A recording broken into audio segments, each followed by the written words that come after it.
আমাদের মিছিলটা বোধহয় অনুগ্রহ করে শুনবেন।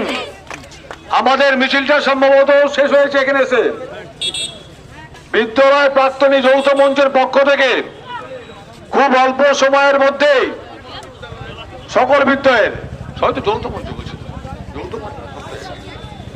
যা খুব স্বল্প সময়ের মধ্যেই সিদ্ধান্ত হয়েছিল গত 9 তারিখে, গত 9ই আগস্ট পশ্চিমবঙ্গের আরজিকর মেডিকেল কলেজে যে নৃশংস তিলোত্তমা